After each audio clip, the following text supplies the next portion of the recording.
Je me souviens encore du jour où Oriane m'a embrassée pour la première fois. C'était sous la pluie. Rue de Rivoli. Et le monde entier avait disparu autour de nous.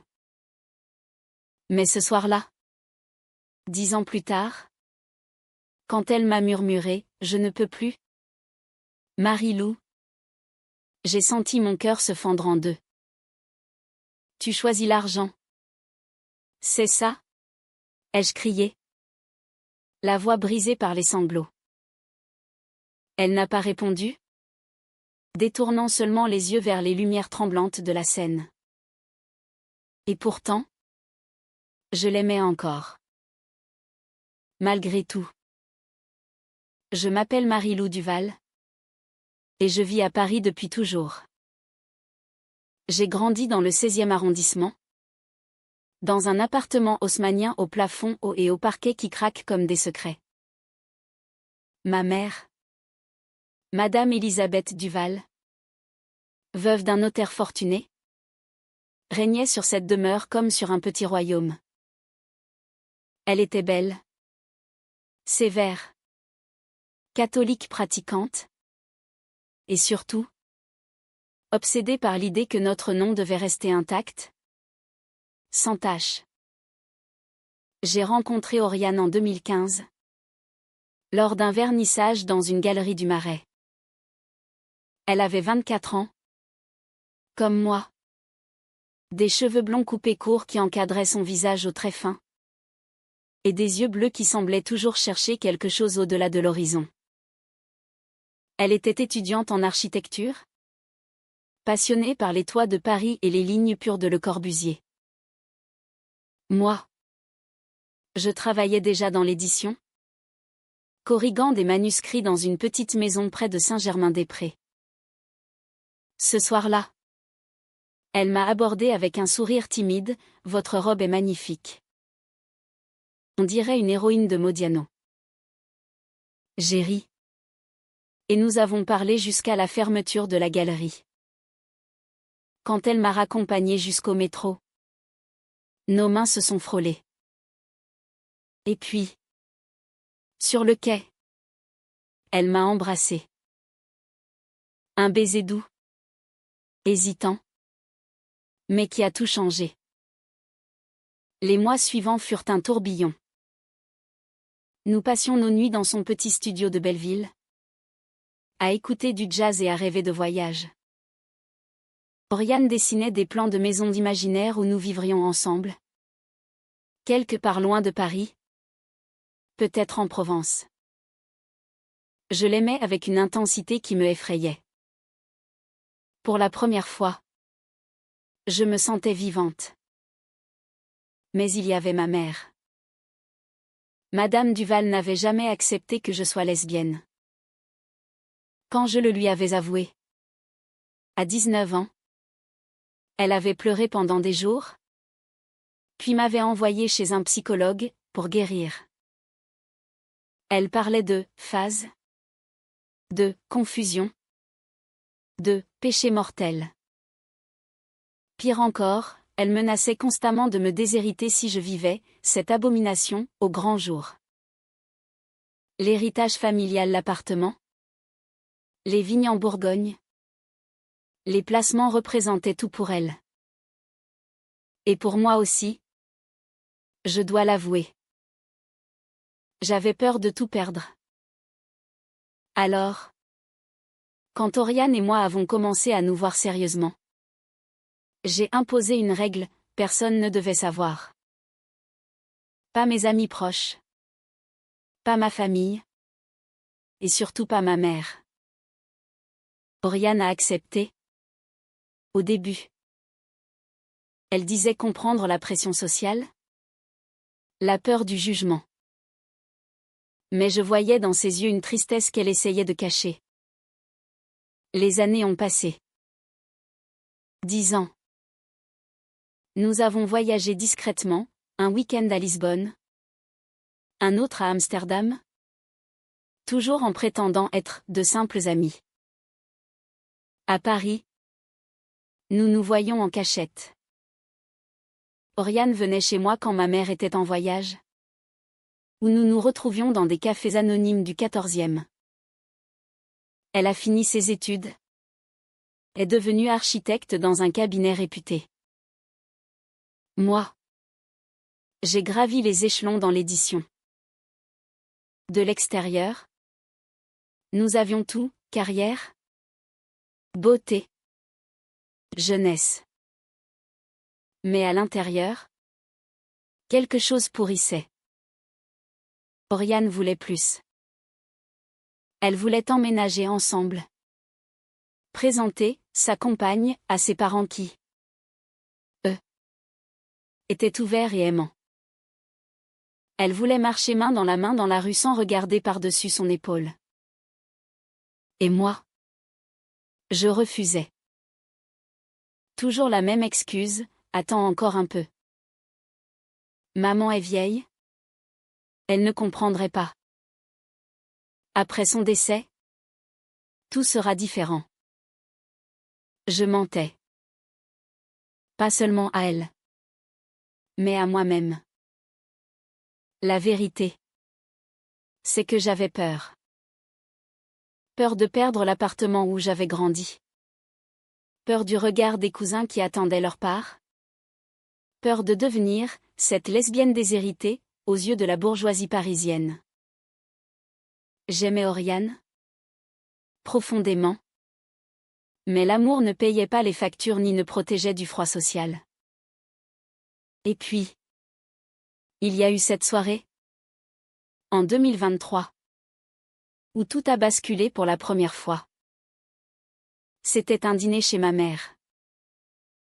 Elle avait invité quelques amis de longue date, des veuves élégantes et des couples catholiques du 16e. Oriane n'était pas là. Bien sûr. Elle n'avait jamais mis les pieds dans cet appartement en ma compagnie officielle. À table, ma mère a parlé d'un cousin éloigné qui venait de se marier avec une femme convenable. Puis elle s'est tournée vers moi. Et toi? Marie-Lou? À 32 ans? Il serait temps de penser à fonder une famille. J'ai rencontré le fils des Lambert. Un avocat brillant. J'ai senti la colère monter. Mais je n'ai rien dit. J'ai souri poliment. Comme toujours. Le lendemain, j'ai retrouvé Oriane dans notre café habituel, près du jardin du Luxembourg. Elle m'attendait, les yeux rougis. Ta mère prépare ton mariage? C'est ça? A-t-elle lancé sans préambule. Je n'ai pas nié. Elle rêve. Comme toutes les mères. Et toi? Tu rêves de quoi? Marie-Lou? Le silence s'est installé. Pesant. Elle a continué, 10 ans. Marie-Lou. 10 ans que je vis dans l'ombre. Je ne peux plus. J'ai paniqué. Attends encore. Elle a 78 ans. Dans quelques années. Quelques années? Elle a ri amèrement. Et si elle vit jusqu'à 100 ans? Tu vas me cacher jusqu'à tes 50 ans? Je n'avais pas de réponse. Je l'ai suppliée de patienter. Elle a accepté. Une fois de plus. Mais quelque chose s'était brisé. Les mois suivants furent tendus. Nous nous disputions souvent. Oriane sortait plus avec ses amis. Rentrait tard. Je devenais jalouse. Possessive. Un soir, elle m'a avoué avoir embrassé une collègue lors d'une soirée arrosée. Rien de sérieux. Mais j'avais besoin de me sentir vivante. Visible. J'ai pleuré toute la nuit. Je l'ai accusée de trahison. Elle m'a répondu que la vraie trahison, c'était de vivre dans le mensonge. Pourtant, nous restions ensemble. L'amour était là. Tenace. Douloureux. En 2025, ma mère a commencé à décliner. Des problèmes cardiaques. Elle passait plus de temps à la maison, entourée de ses infirmières. Je m'occupais d'elle. Bien sûr. Par devoir. Et peut-être par culpabilité. Un jour, elle m'a appelé dans son bureau. Elle était assise dans son fauteuil Louis XVI. Calme et digne. Marie-Lou. J'ai modifié mon testament. Mon cœur s'est arrêté. Si tu vis toujours dans le péché, si tu refuses de te marier convenablement, tout ira à des œuvres catholiques. L'appartement, les vignes, tout. Elle m'a tendu le document.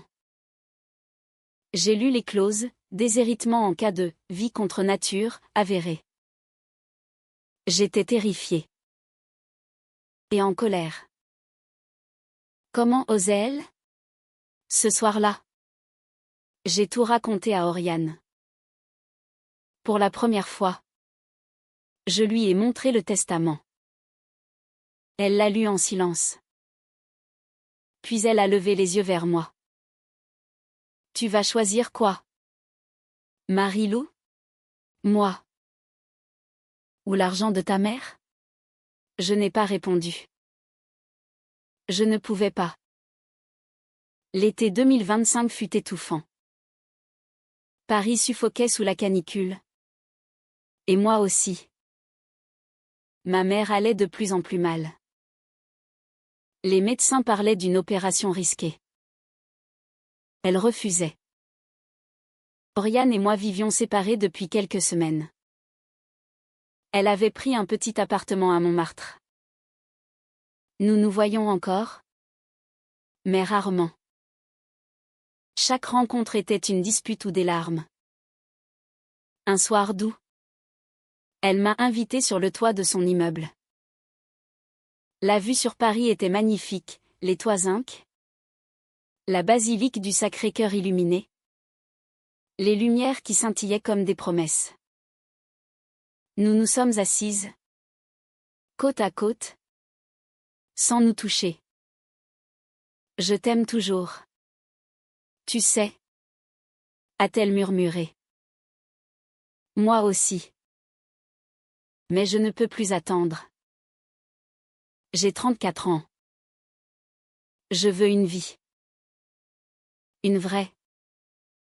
Elle m'a annoncé qu'elle avait rencontré quelqu'un. Une femme. Claire. Ouverte. Fière de son orientation. Elles sortaient ensemble depuis 2 mois. J'ai senti le monde s'effondrer. Tu couches avec elle? Elle a hoché la tête. Oui. Et je me sens enfin libre. Je suis partie en courant. Les larmes brouillant ma vue. J'ai erré dans Paris toute la nuit. Du Sacré-Cœur à la Seine. Le lendemain, ma mère a fait son attaque. Elle est morte 3 jours plus tard, à l'hôpital américain de Neuilly. J'étais à son chevet. Ses derniers mots furent: promets-moi de bien vivre, Marie-Lou. De te marier. D'avoir des enfants. Je n'ai rien promis. Après l'enterrement, le notaire m'a convoqué. J'ai découvert que ma mère avait modifié son testament une dernière fois. 2 semaines avant sa mort. Tout me revenait. Sans condition. Elle avait écrit une lettre jointe: ma fille chérie. J'ai compris trop tard que l'amour véritable ne se commande pas. Pardonne-moi mon intolérance. Vie heureuse. Avec qui ton cœur choisira. J'ai pleuré comme jamais. J'ai couru chez Oriane. Mais elle n'était pas là. Claire m'a ouvert la porte. Elle est partie en voyage. Avec moi. J'ai compris que j'étais arrivée trop tard. Les semaines suivantes furent un enfer. Je vivais dans l'appartement immense, entouré des fantômes de ma mère et de mes erreurs. Je buvais trop de vin rouge. Ne dormais plus. Je relisais sans cesse la lettre de ma mère, cherchant à comprendre ce qui l'avait fait changer. Le notaire m'a expliqué, une infirmière, lesbienne elle-même, avait longuement parlé avec ma mère pendant ces derniers mois. Elle lui avait montré des photos de son mariage, parlé de sa vie heureuse. Ma mère, affaiblie par la maladie, avait commencé à douter de ses certitudes. Trop tard pour nous. J'ai essayé de contacter Oriane. Message. Appel. Rien. Elle avait bloqué mon numéro. Un soir de novembre, sous une pluie froide, je suis allée chez elle. Elle m'a ouvert. Les yeux fatigués. Qu'est-ce que tu veux? Marie-Lou? Te parler. Ma mère est morte. Elle a tout changé dans son testament. Elle m'a libérée. Oriane a souri tristement. Et tu crois que ça efface 10 ans de mensonges? 10 ans où je me suis sentie sale? Cachée comme une honte? Je suis tombée à genoux sur le palier. Je t'en supplie. Je t'aime. J'ai eu tort. J'étais lâche. Elle m'a relevé doucement. Je sais que tu m'aimes. Mais l'amour ne suffit pas toujours. J'ai souffert trop longtemps. Avec Claire, je peux être moi. Entière. Elle m'a embrassée sur le front. Comme une sœur. Puis elle a fermé la porte.